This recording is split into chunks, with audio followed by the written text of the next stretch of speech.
Villégiature de bord de mer. Une villégiature de bord de mer se développe dès le milieu du XIXe siècle à Saint-Gilles. Dans les années 30, de nouvelles maisons sont construites vers Grandfond au nord et la plage des Brisants. Le boom des années 50 conduit à une extension sur toute la bande littorale, de la Saline à la plage Boucan-Canotte. Pour veiller au confort thermique, on a recours aux deux grands matériaux typiques de l'Ouest, la paille de vétiver et le calumet. Déjà utilisé dans l'habitat populaire, ce matériau naturel est idéal pour ces maisons, dans lesquelles on ne vient à l'époque que le week-end et pendant les vacances. Cette maison de vacances, devenue résidence principale depuis une trentaine d'années, a été construite à Grandfond dans les années 1960.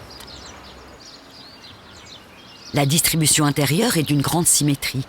Une salle centrale flanquée de 4 chambres. Murs, cloisons intérieures et plafonds sont en calumet.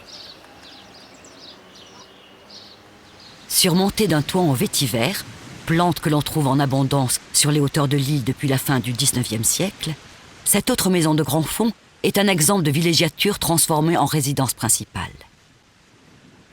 Sa charpente est essentiellement constituée de filao, arbre typique de cette région sèche de l'île.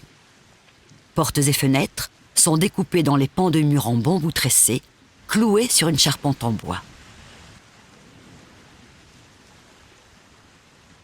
Particulièrement originale, cette maison de vacances a été construite dans les années 60 par le grand architecte Daniel de Montfred.